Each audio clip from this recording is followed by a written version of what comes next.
friends, and happy holidays. I'm Jeffrey Rosen, President and CEO of the National Constitution Center, and welcome to We the People, a weekly show of constitutional debate. The National Constitution Center is a nonpartisan nonprofit chartered by Congress to increase awareness and understanding of the Constitution among the American people. In this episode, we explore the intellectual history of American conservatism from the rise of William F. Buckley to today.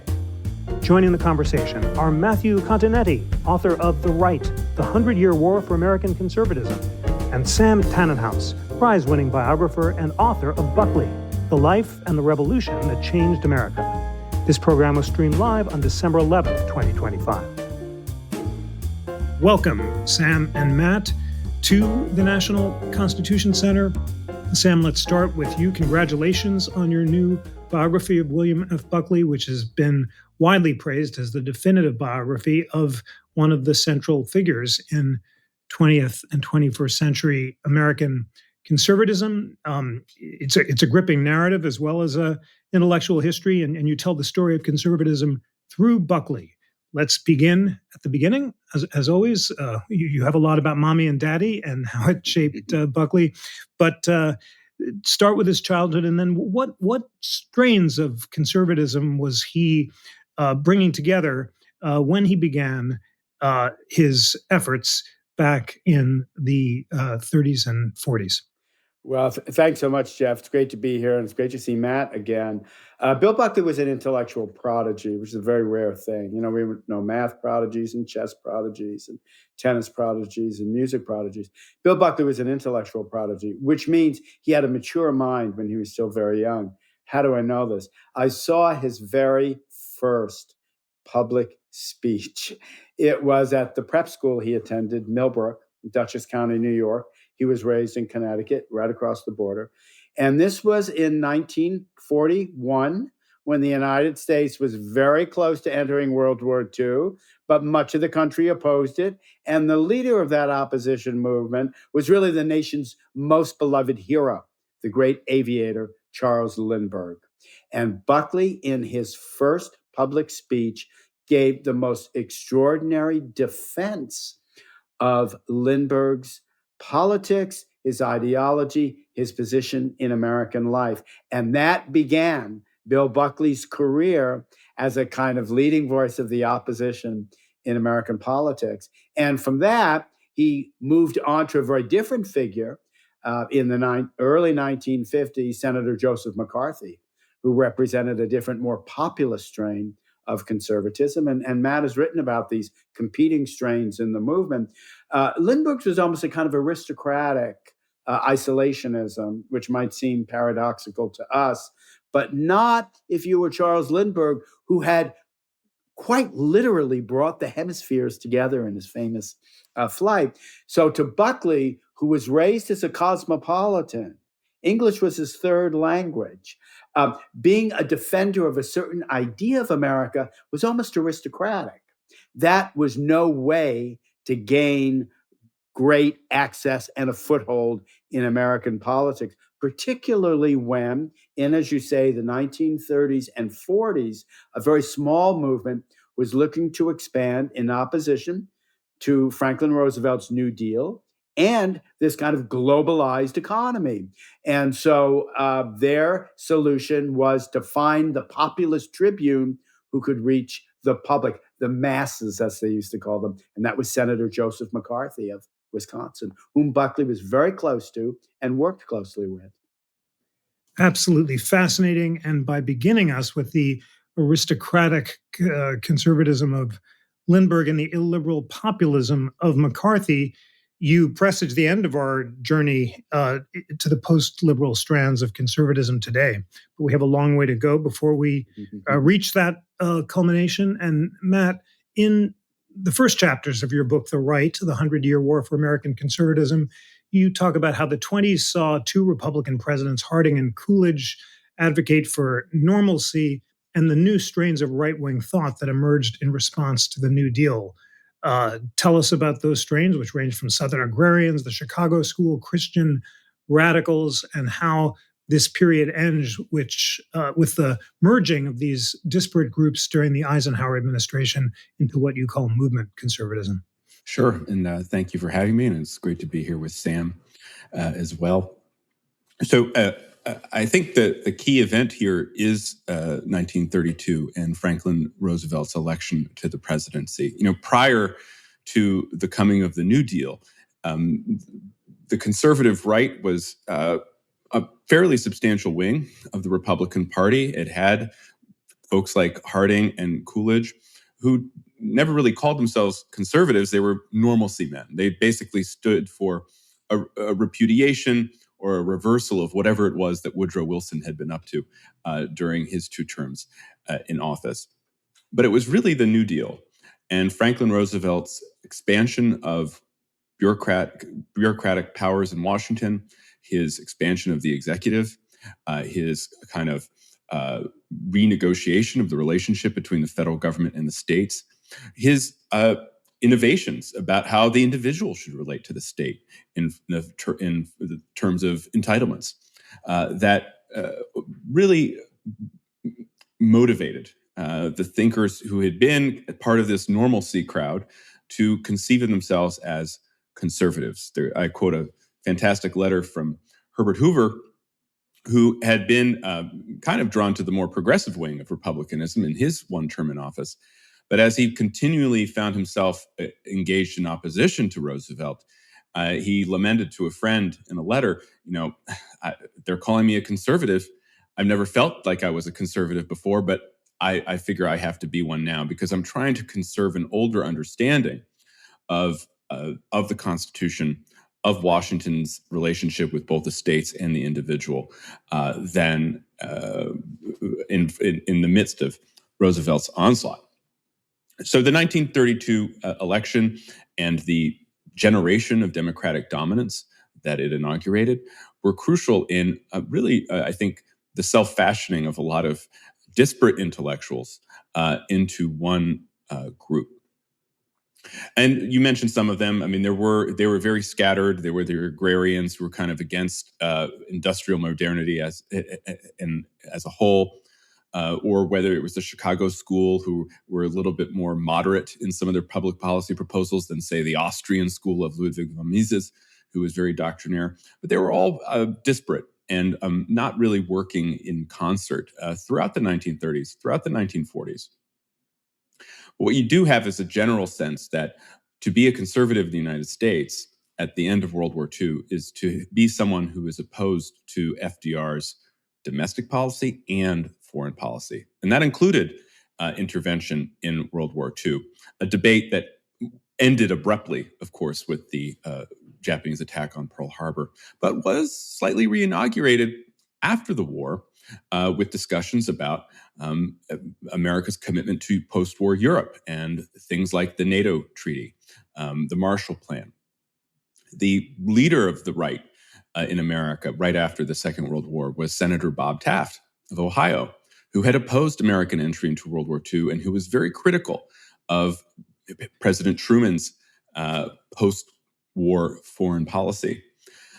But his death in 1953 kind of ended his wing's influence over the right, and it was superseded by figures like Buckley, who was a young tyro at that time, around 26, had just published his first book in 1951, who came out of the war confronted with this problem of communism and the Soviet challenge, both externally, but internally as well. And that's what I think connected Buckley to McCarthy, this anti-communism that Buckley was prepared to defend McCarthy's often spurious charges of subversion from within, while also McCarthy was pretty interventionist, but certainly internationalist or internationalist leaning, as long as it was directed toward defeating communism. So it was both the New Deal and the emergence of the Soviet totalitarian power after World War II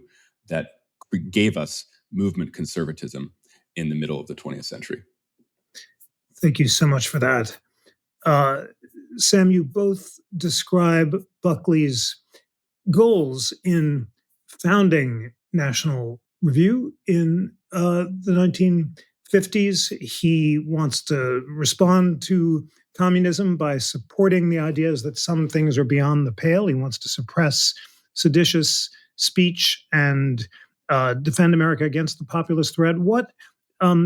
At the same time, he's a classical liberal, as you say. How did he reconcile the illiberal strains of McCarthyism with his basic adherence to classically liberal values?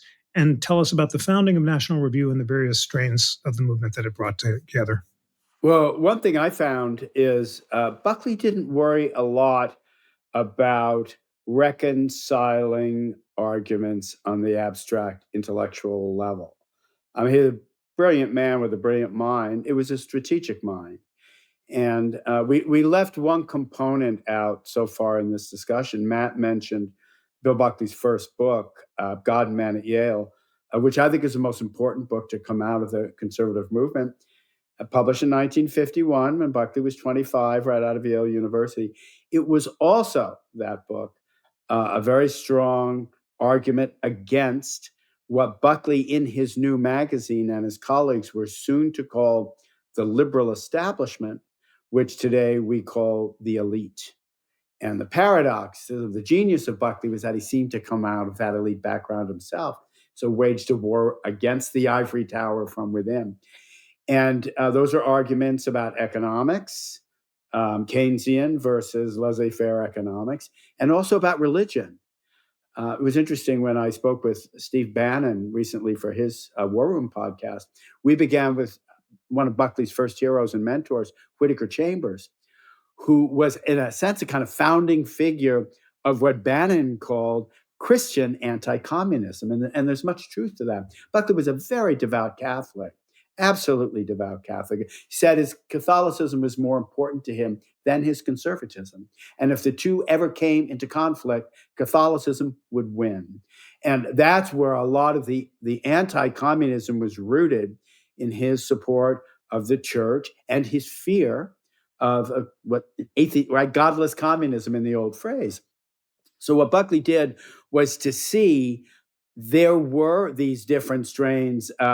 Matt has mentioned, we might add to them the ex-communists like Chambers, who are among Buckley's early mentors, who still had an apocalyptic view of history and politics. Famous figures, James Burnham, Frank Meyer, Wilmore Kendall, who'd been Buckley's mentor at Yale. These were all ex-socialists, or, in the old phrase, card-carrying communists. And they gave Buckley much of his worldview. And the idea was that a battle was being fought, kind of a battle of good versus evil and right versus wrong, faith versus atheism, and democracy versus totalitarianism. The paradox, as Buckley saw it, is one of his brilliant early essays. And I was talking to some libertarians the other day at Cato about this. They were troubled by it. Buckley, writing in Commonweal magazine, which was the liberal Catholic magazine in the early 50s, before he'd founded National Review, said, well, for the time being, libertarians like himself, classical liberals, were going to have to adopt what he called the totalitarian methods of the Soviet Union. They're going to have to build up a military, maybe have forced conscription. You're going to have to enlarge the federal government and the budget in order to defeat the enemy in the short run. So when I was talking to these Cato Institute intellectuals, they were troubled by this. And I said, look closely at Buckley's language. Buckley is letting you know, when he supports an expanded government, he himself considers it totalitarian.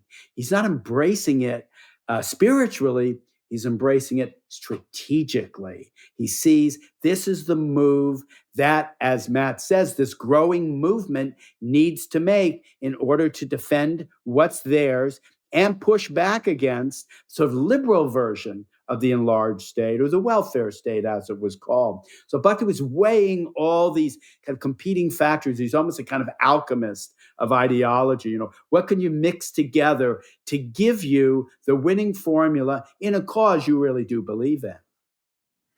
Fascinating. You so well describe how the competing strains of conservatism and the battle were united by the battles between democracy and totalitarianism, faith and godlessness, and communism versus anti-communism, and they found common cause in movement conservatism.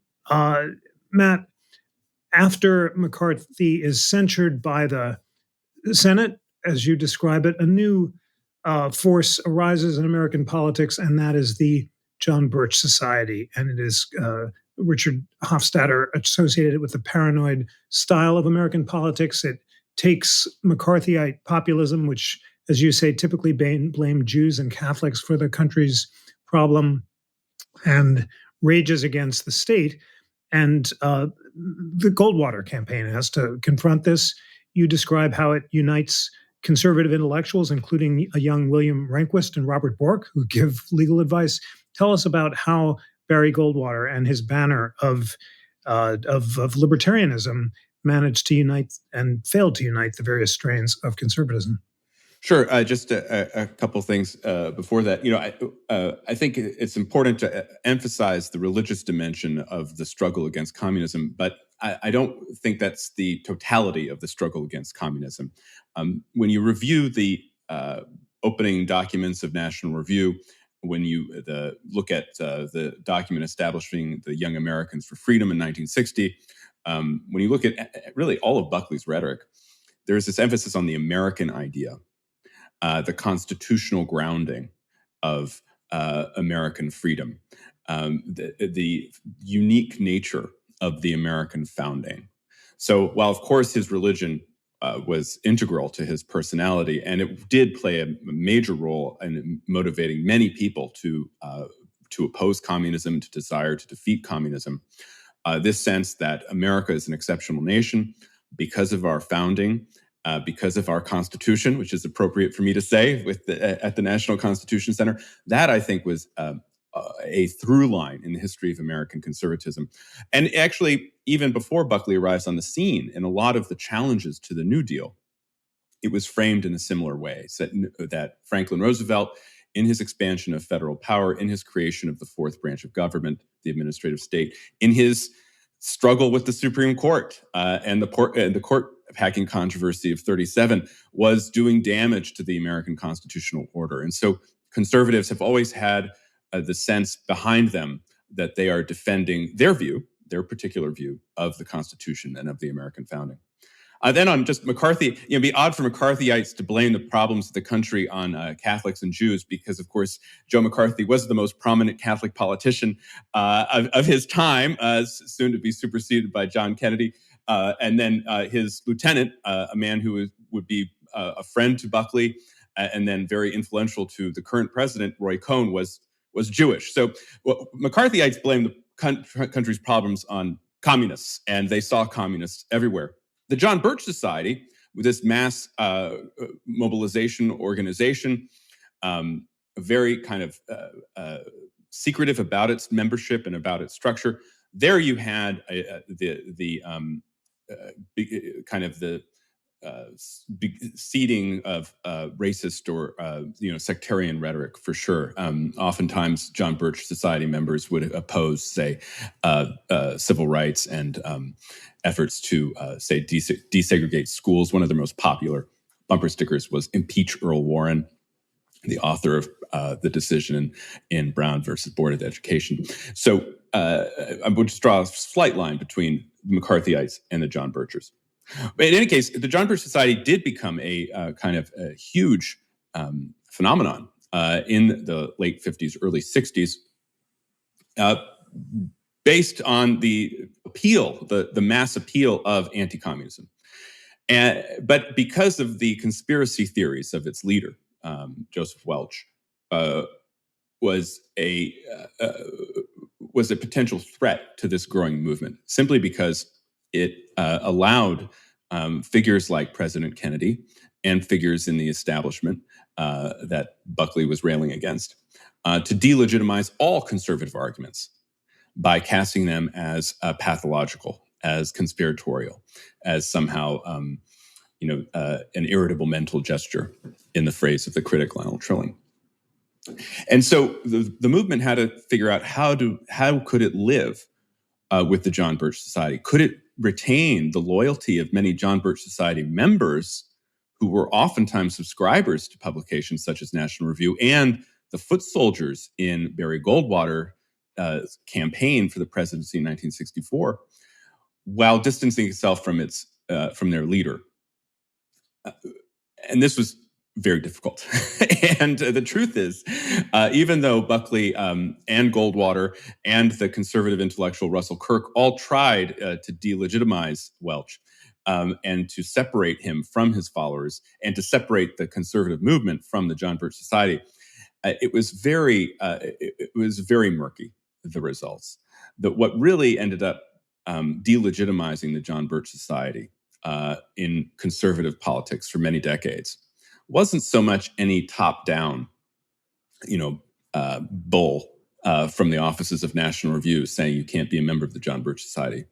It was two things. It was the emergence of leaders like Buckley and Ronald Reagan, who made his debut in the national political scene in a speech supporting Goldwater right before the election in 1964, who were not conspiratorial, who were not as cantankerous, say, as even Goldwater, who wasn't a conspiracy theorist, but who had a very kind of dour public persona, but were instead kind of future-oriented, strategic, as Sam said, and very difficult to attack. So that was one way in which the John Birch Society was sidelined.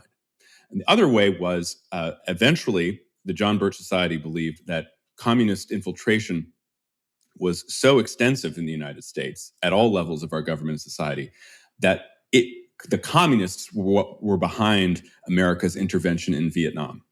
And hence the Vietnam War was a communist plot and needed to end.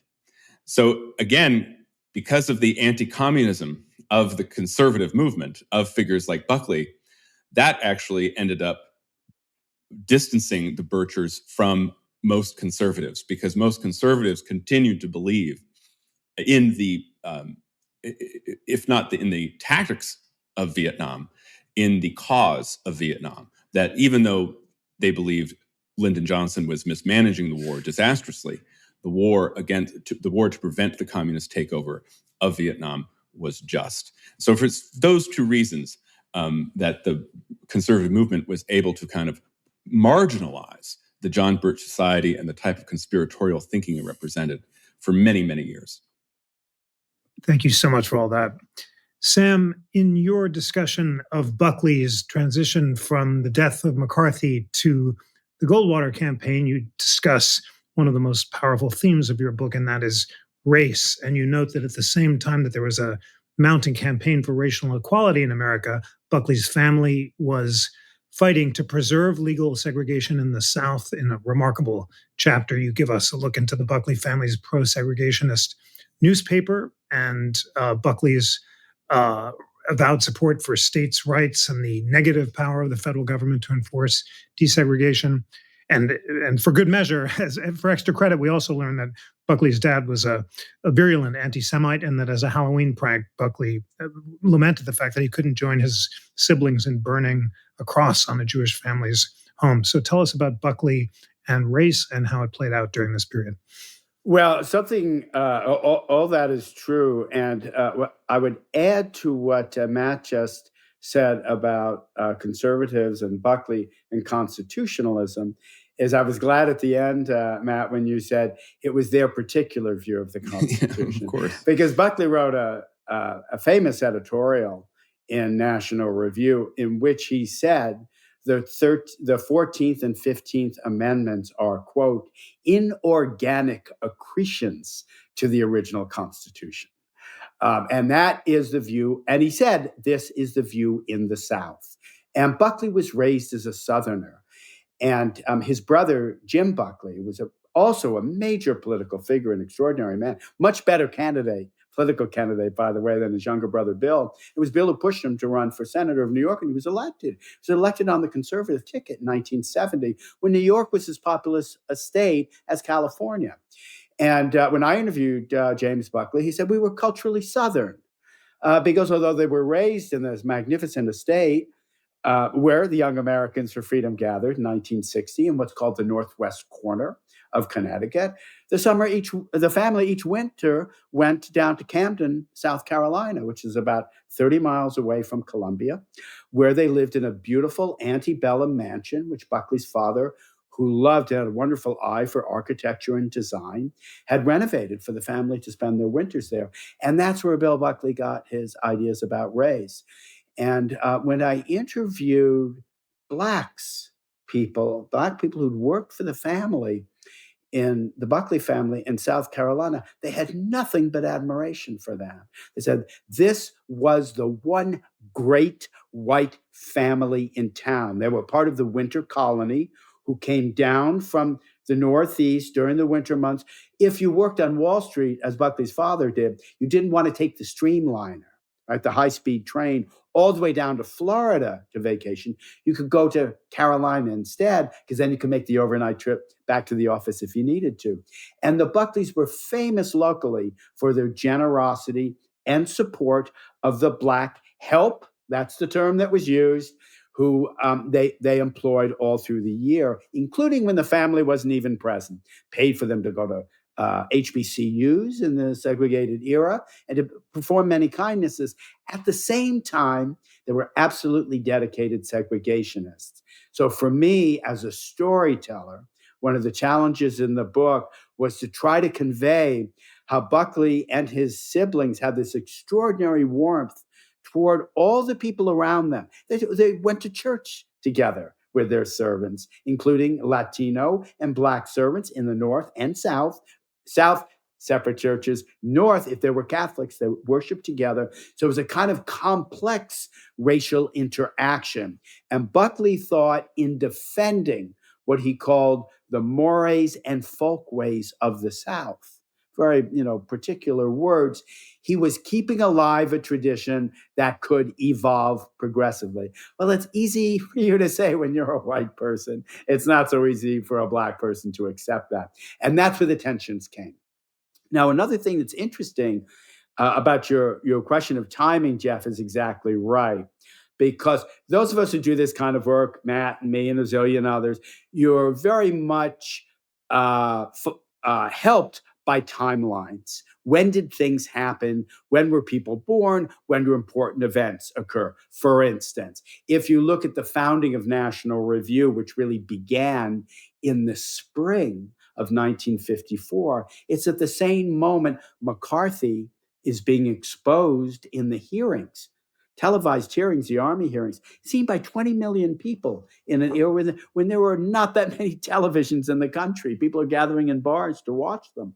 It's also the same time that the Brown decision came down. It's the spring of 1954. And Buckley, the Southerner, strategically saw that a movement that's losing force with the populism of the anti-communist movement can gain it through the protection of the mores and culture of the Old South. Now, you asked me about his father. His father's an extraordinary man.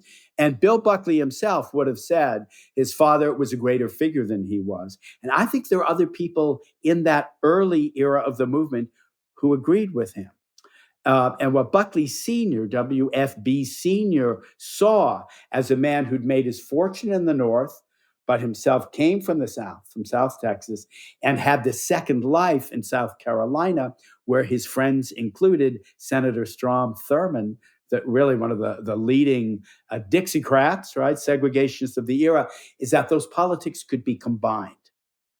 As early as 1949, William F. Buckley Sr. foresaw what we would think of as a Southern strategy, where the politics of the North, the conservative politics that Matt has described, the Taft, heartland, old guard Republican Party, as it was called, could be combined with the more rear guard racial politics of the South, with the advantage that it was Democrats historically who had been the card-carrying racists. Republicans could recast it as a constitutional battle against an encroaching federal government that's stepping into state areas. Jeff, you're an expert on this, where 10th Amendment issues arose in this particular moment. You can track it in National Review, where the new philosopher of the lost cause, taken up, by the way, by some on the left as well, was John C. Calhoun, whom Richard Hofstadter called the first primary thinker in American politics since the founders. That meant a more original thinker than Lincoln, because of the way Calhoun had seen the tensions between the federal and the state governments, the different kinds of pluralities and majorities that could be manipulated. Buckley, with this intuitive sense he had of how people and strains and strands could be brought together, reinvented the Republican Party, to which Barry Goldwater also subscribed. Goldwater made many trips to the South long before he ran for president, had very close alliances, in particular with South Carolina Republicans. And they rebuilt the party through that part of the South. And that's the invention of the movement we had all those later years. Absolutely remarkable, the competing strands. Hofstadter praising Calhoun's originality is significant, and Hofstadter also noted that Calhoun anticipated several ideas later elaborated by Karl Marx, including the idea of pervasive exploitation and class struggle in history. And by rejecting the American idea and defending slavery as a positive good, and switching from his former nationalism to embrace a radical states' rights form of secessionism, he became a problematic, let's say, but no doubt a protean match for Buckley. Well, Matt, I think we're now at the move from Goldwater to Nixon, and Goldwater embracing much of the libertarian anti-statism, opposes civil rights on grounds of federalism, even as he insists he's not a racist. Buckley then confronts the need to denounce George Wallace, who he considers a threat and an embarrassment to the movement, which he does. And this takes us eventually to the election of Richard Nixon, who, while channeling some of the new populist and illiberal strains of the conservative movement, governs as a moderate until he's impeached. So take us from Goldwater through Nixon. Absolutely. Well, of course, Goldwater runs for president in 1964. It's a landmark moment for this conservative movement that is really coming into being, almost ahead of schedule. You know, it had been 20 years locked out, not just of the White House, but also of the nominating process from the Republican Party. But here you have in 1964, one of their own, the senator from Arizona, the most famous conservative in the country. His book, The Conscience of a Conservative, sells millions of copies. He wins the nomination for the GOP in quite a campaign between him and Nelson Rockefeller. So he goes down, Goldwater, to a tremendous landslide defeat. And that was the expectation. Goldwater had resisted running for president in 1964. He didn't think there was any way the country would have three presidents in the space of 18 months after the assassination of Kennedy in 63, who was a friend of Goldwater's. And Buckley, there is a wonderful speech he gave to the Young Americans for Freedom ahead of the 1964 election, where he said he's trying to really lower expectations, because many young conservatives in particular thought, hey, we got the nomination, next stop is 1600 Pennsylvania Avenue. That was not the case. And so that led to a realism on the part of conservatives, a realism that had been advocated for by some of Buckley's mentors, including the aforementioned James Burnham, who had always been telling Buckley, you have to kind of understand the prudential nature of politics as opposed to your kind of paradigm, that's the word Buckley loved, by which you want to govern the world. And that new realism made Buckley much more open to endorsing Richard Nixon in 1968.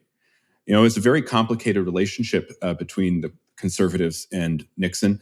When Nixon was the vice president under Eisenhower, he was often criticized by conservatives by being too moderate, by being pro-civil rights, by not taking the victory strategy to defeat communism rather than simply contain it.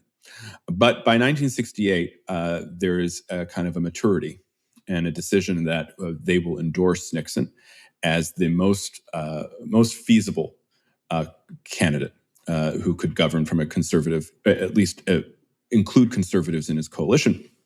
And Nixon actually took great pains in 1968 to mollify the conservatives. He viewed the lack of conservative support as one reason he lost that narrow election to Kennedy 8 years earlier. And so, of course, his point man in bringing the conservatives on board was another name you hear a lot these days, and that, Pat Buchanan, who was then a young aide to Nixon and who went on to become the very prominent Republican conservative commentator. Well, to make a long story short, Nixon quickly disappointed conservatives, and he did so on two main bases. The first, of course, was the opening to China. Buckley was so incensed that the United States would recognize what was then called Red China, that he went actually accompanied Nixon on his trip to China, and he described the handshake between Nixon and Mao as such that he could almost visualize the blood dripping from the hands of Chairman Mao, responsible for so many deaths.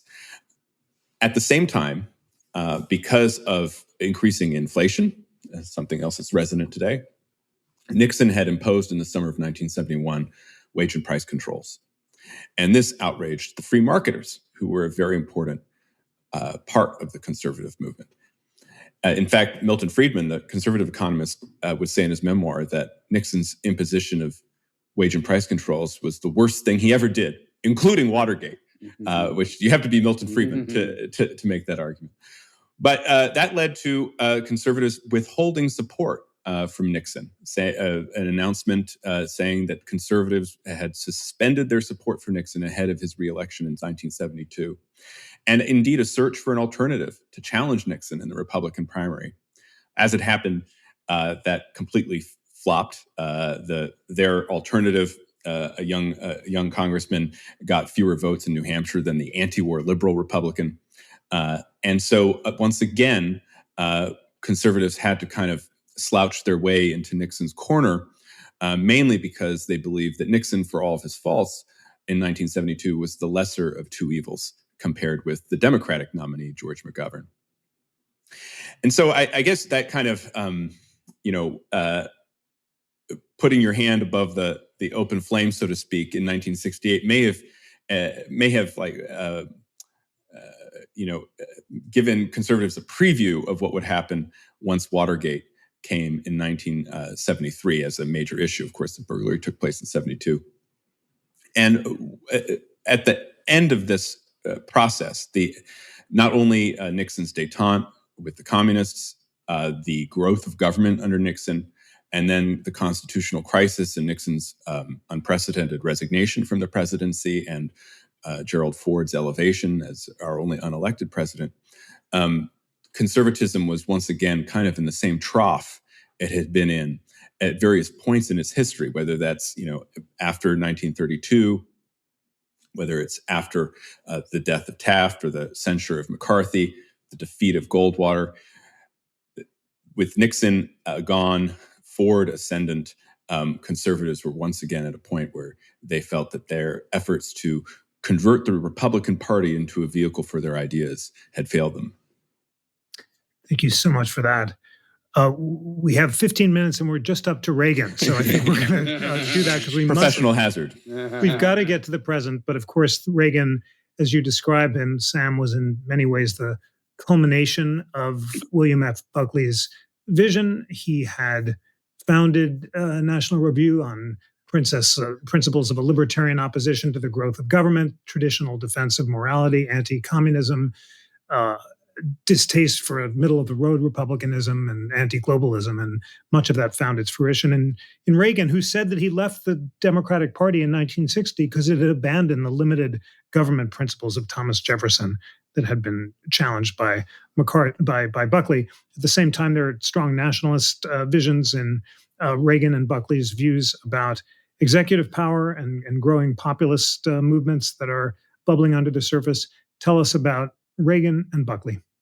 One of the big mistakes Buckley, who had brilliant political judgment and insight, made according to those closest to him, and he came around to the view, was in 1968, the conservative the movement was most excited by, including members of the Young Americans for Freedom and some important members of the board of National Review, wasn't Richard Nixon. It was Reagan.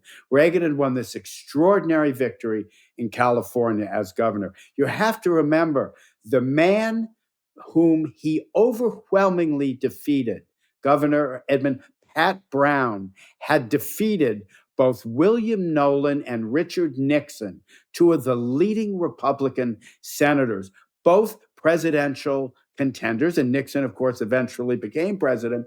And Brown had beaten them badly, and Reagan demolished him in a 1966 election. Let me add one thing and give another feather for Bill Buckley.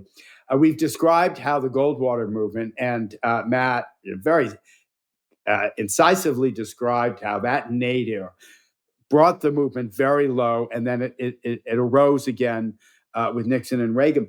But let's not overlook Bill Buckley's extraordinary campaign for mayor in 1965, which is, to my mind, a glorious moment in American politics.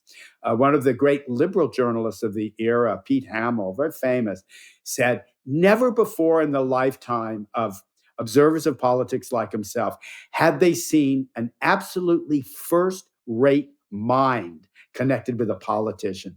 If you're going to read any chapter in my very long book, which is filled with stories, please read the one on Bill Buckley running for mayor. Just the brilliance, charm, and wit and seriousness, his ability to persuade listeners. That's what led to his great program, Firing Line, was when Bill Buckley scintillated in public debates during a newspaper strike, when television was the only way to follow the campaign in its critical weeks. Well, it was that victory in New York that helped give more credence to Reagan when months later he began running for governor of California. And Buckley had met Reagan and assessed him and saw how remarkable a talent he was. Very early on, wrote a column saying, Ronald Reagan doesn't have a mean bone in his body, and he's going to surprise a lot of people. And he sent Nancy and Ronald Reagan the original, that is, unedited copy of the column he'd written so they could see it. So after Reagan was elected in 66, he instantly rose to the top of contenders, and Nixon was scared to death of him. Reagan is better looking than he is. He's a better communicator. He has more social ease. Buckley felt more comfortable with Reagan than he did with Nixon. Someone said about Reagan, who to my mind is and we get it now that he was an extraordinary figure, but he's still underestimated in many ways.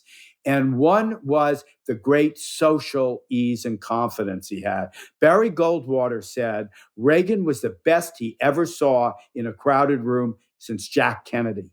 He said either one of them could walk into a room and not know what very high-powered people around them were talking about, and in the space of minutes, dominate the conversation.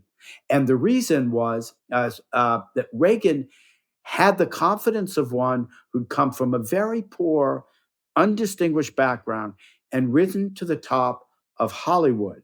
The idea that Reagan was some kind of a studio hack on the margins of Hollywood stardom is utterly untrue. Even Gore Vidal, his enemy, said Reagan was a superb actor in Hollywood, great communicator. And he understood early on, once the opening came for him, he could go very far. But Buckley wouldn't support him. Just as Matt said, Buckley decided Nixon had the experience. Nixon had the statesmanship. He was better educated. Nixon had a matchless command of foreign policy. Henry Kissinger, when I interviewed him for this book, told me the only president he ever knew who was a first-rate strategic thinker was Nixon, who thought the way people like Kissinger did, how you move the chess pieces around, who the tertiary figures in a political regime were, this kind of command. Well, 1968, Nixon is elected, and all these sins that Matt itemized were true. He's expanding the government. He's letting the Democrats enact all these new policies. All he cares about is getting the country out of Vietnam. He's getting it out of Vietnam and not getting any credit for it. And it makes him mad, and he doesn't have that ease of temperament that a Buckley or a Reagan have. And he also does have a kind of instinct toward underhanded politics, which he didn't have alone. He got it from the Kennedys. The Kennedys had virtually stolen an election from him in 1960. He doesn't want that to happen again. Those are the origins of Watergate. Buckley, as described in the book, knew more about the inner workings of Watergate shortly after it happened than Woodward and Bernstein did, because he'd gotten a full confession from his very close friend, Howard Hunt, who had been Buckley's case officer in the CIA. So now Buckley and others are figuring out how to protect the movement they have. And Matt is right. They even ran opposition candidates, right, against Nixon, knowing it would have no result, although they hoped it would be better than it would, except to put a scare into Nixon. I'm glad Matt mentioned Buckley's writing on the opening to China. If you're going to read, Buckley has a great deal of brilliant writing, and it fills 50 volumes. Read an essay he wrote called The Long March to China, which is the one Matt is referring to. It's an extraordinary travelogue about Buckley as one of 3 columnists in the entire country invited to travel to Beijing with Nixon. And Buckley's precise observation and his moral outrage as what his own president is doing in the grand banquet hall of Beijing is an extraordinary moment in modern American journalism, kind of peak, I think, of the anti-communism that Buckley espoused, I think, better than anyone in our country's history. It's one great glory for Buckley was that his grasp that communism not only was noxious, but could be defeated. There were 3 people who thought that. Buckley was one, his friend Daniel Patrick Moynihan was another, and the third was Alexander Solzhenitsyn. They actually thought communism could be defeated. Reagan was the figure who delivered it. And so it really made him large in that sense. And Buckley could take a kind of pride in having helped Reagan get there. But Reagan, the shrewd, pragmatic politician, knew once he was in the White House, he did not want to seem to be Bill Buckley's guy. Bill Buckley had intellectual pride, and he was a little too quick to accept the idea that Reagan had been Buckley's own invention. And Reagan made him pay the price for that. And that's when Buckley began to recede a little bit from politics. With that extraordinary temperament he had, he never complained about it publicly.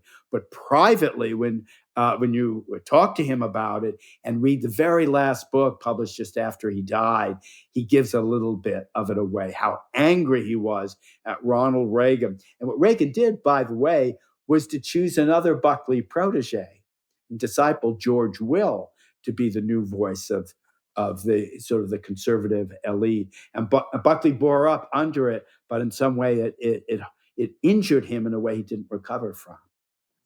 Superb. What a tour de force of narrative and drama. You have so much in the book along the way with details, including, you mentioned, firing line, just riveting accounts of the Cambridge Union debate between Buckley and James Baldwin. And it's a intellectual history of the 20th century through the lens of Buckley. Okay, Matt, I think this is going to be the last substantive question before we have brief closing statements. And I want you to take us all the way from Reagan to President Trump. You quote Irving Kristol in 1993, writing in the Wall Street Journal that there were 3 pillars of conservatism: religion, nationalism, and economic growth. But you note that 30 years later, a 4th pillar had been raised, which was populism. And you note that President Trump was the latest manifestation of this populist anti-establishment spirit. He was a populist, like you say, Andrew Jackson, William Jennings Bryan, Huey Long, Father Coughlin, McCarthy, George Wallace, Ross Perot, Pat Buchanan, and Sarah Palin. So how did and when did populism become ascendant over the classical liberalism that Buckley had devoted his life to championing, even as he flirted with McCarthy? And I just have to throw in one final thing, which you address in your chapter, Where did conservative post-liberalism come from? Figures like Patrick Deneen and Adrian Vermeule, who question classical liberalism and defend a kind of Catholic communitarian common good constitutionalism. Is that populism, or does it harken back to some other strains in conservatism? Perhaps Brent Bozell and the paleo conservatives. But I know there's a lot there, but we must sort it out for America because we're all eagerly waiting. So take it away. Yeah. Well, I guess maybe in reverse order. I don't think post-liberals are populist. I think that's a very intellectual school of conservatism that does have long-running roots. I mean, you can, from the very beginnings of conservatism in Europe, there was a sense that the liberal societies that privilege the individual, that hold freedom as the highest political value, that believe in the impersonal rule of law, those are somehow dehumanizing, certainly don't give religion its proper place. And I think it's out of that belief, mainly from continental Europe, not indigenous to America or the American conservative tradition, in my view. But that's where the post-liberal thought comes.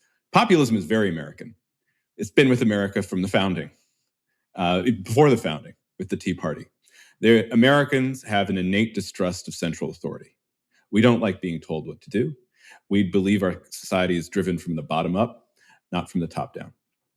And this is, as that list of politicians you mentioned, expressed politically on a recurrent basis throughout our history, typically when elites become cocooned, when elites are failing to see the problems affecting a great mass of people. Maybe not the majority of people in all cases, but certainly enough people feel that they are being left out of the political process. They're invisible to the leaders of our country, that they begin to organize and mobilize politically. So Donald Trump is part of that. Populism has also always been a part of conservatism. There's been, conservatives, again, going back to Edmund Burke and his critique of the French Revolution, have a skepticism toward rational planning. We have conservatives, and I am one, so we have a preference for kind of innate folk wisdom, tradition, over, say, abstract idealism being imposed on a society. And that often expresses itself in kind of a sympathy toward populism. One of Buckley's most famous sayings was that he would rather be governed by the first 500 names in the Boston telephone directory than by the faculty of Harvard University. He says that in the early 1960s, I believe. So this type of populist idea was very much in his head as well, because, as we've established in our conversation, the sense among conservatives was that beginning with the New Deal, liberalism had captured all the major institutions of American society, whether it's the government, whether it's the university, as Sam mentioned, whether it's the mass media, as comes clear in the 1964 election, on and on and on. And so conservatives were put in the position of outsiders, and populism is the political expression of an outsider perspective. Now, just briefly, even though this populism has always been part of American conservatism, over the last decade, it has displaced a lot of the Buckleyite sentiment in favor of a much more direct expression through a leader of the populist sentiment. And so Trump is a complicated political figure. I think he has forged a coalition of more traditional conservatives and these populists. But what you see on the populist side right now is less of an emphasis, certainly on economic growth, or more of an emphasis on religion of nationalism, and more emphasis on the strong leader who can cut through red tape or mediating institutions in order to impose the will of the populists. And so that takes us not to kind of the Buckley moment of the middle of the 20th century, but to Buckley's origins. And when I look at the American right today, I think it more closely resembles the American right of the 1920s and 1930s than it does the right from, say, the mid-1960s up until about 2014 or so. Fascinating. Time for very brief closing statements in this great debate. Sam, do you agree or not that the Republican Party of today represents that of Buckley's youth, and in his and what would William F. Buckley have made of President Trump, and what is William F. Buckley's legacy? Well, I think thanks. I think Matt's summation there is about 99.9% right. I'd be hard pressed to quibble with anything he said. All I would add to it is that when we think of that American right that goes back a century, we're also talking about a kind of Gilded Age. And what we're seeing now is a new Gilded Age. And if you think of the Musks and Mark Andreessens and others coming out of Silicon Valley as our new industrial giants and titans who dominate the economy, you have an America that looks very much like that older one. And you're both right. Bill Buckley came out of that. That's why it's useful to begin with Lindbergh. And I think what Matt has got, it's a really complicated thing that he captured about as well as anyone I've heard say it, is that, yes, Buckley and company did support a kind of populist insurgency against a narrow and let's be honest, a dictatorial elite in many respects. I think our colleague Ross Douthat is a very sharp observer of this, of how much of what we think of as a liberating progressivism doesn't always feel as if it's emancipating us. When Buckley made that first famous remark about the faculty of Harvard, he actually said it in Long Island City, not close to Queens, New York, where he got a lot of votes when he ran for mayor. And then after John F. Kennedy won the first primary in New Hampshire in 1960, he quickly changed it to Harvard. He saw it was transferable. So what he actually said was the first 2,000 names in the Long Island City phone book rather than the faculty of Harvard. Then he changed it to the Boston phone book. The point is the same. And actually, if you look at the entire quotation, what Buckley says is he's not belittling intellectuals at Harvard. What he's saying is what Matt said, is that they have an overly simplistic view of what another of Buckley's heroes, Michael Oakeshott, the great British philosopher, called rationalism in politics. And Oakeshott was a hero of Burnham's as well. The Blackford Oaks in Buckley's novels is a shortened form for name, a tribute to Oakeshott. This was someone who said, you cannot rationalize solutions to every single problem. You can't have a program that's going to solve every issue. And that's a classically liberal Enlightenment idea. I find the post-liberals fascinating. I agree with Matt. These are not populists. What they endorse is a kind of confessional state. They want almost a kind of medieval or sort of pre-Enlightenment kind of church. Reversing, Martin Luther's innovations, and it's so abstract in its formulation that it ends up sounding not so different from the liberals who were the cause of the problem in the first place, if you take that line of argument. So I share that distrust of it. What would Buckley have made of Trump? We don't know. We do know he wrote about him once. He wrote about him during the 2000 campaign. The only one Donald Trump was ever handily defeated in was when Pat Buchanan, as Matt mentioned before, a major figure whom I interviewed at length for my book, very smart, very engaging, interesting person. Pat Buchanan defeated Donald Trump for the Reform Party nomination. And Buckley wrote a clever and smart, shrewd analysis of Trump that I decided at the last, when I was agonizing what to include in the book and what not, it was already a long book, that it wouldn't be fair to publish because that was his observation of Trump long before Trump became the dominant figure he is today. A lot of people made critical, snide observations about Donald Trump before he became president, including some at National Review. I share with Matt the idea that Trump is really an extraordinary and singular figure in American politics. In some ways, not altogether different from that other rich guy from New York that no one thought would get elected president, but did.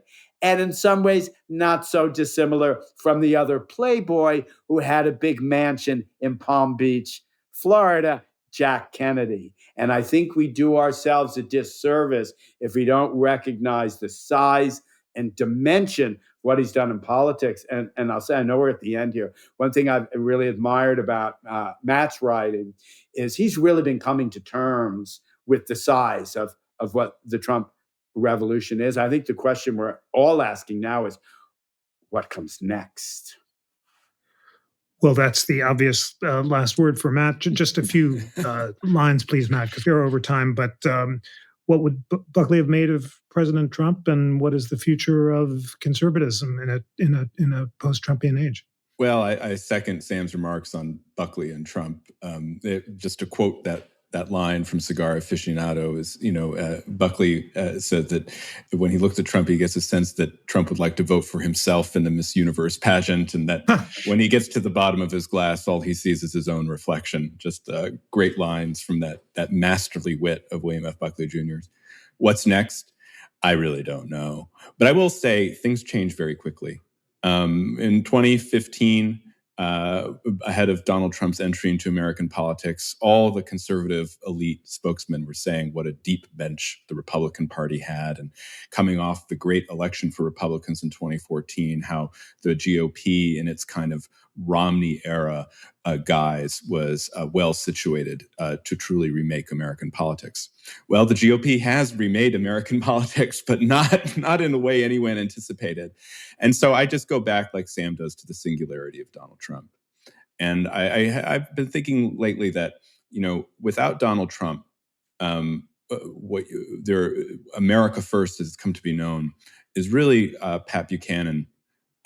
It's just Pat Buchanan's philosophy post-Cold War. America First, high tariff walls, no immigration, no intervention, and with Buchanan, kind of a fixation on the state of Israel and the role of American Jews in foreign policy. That I don't think has ever won in an election.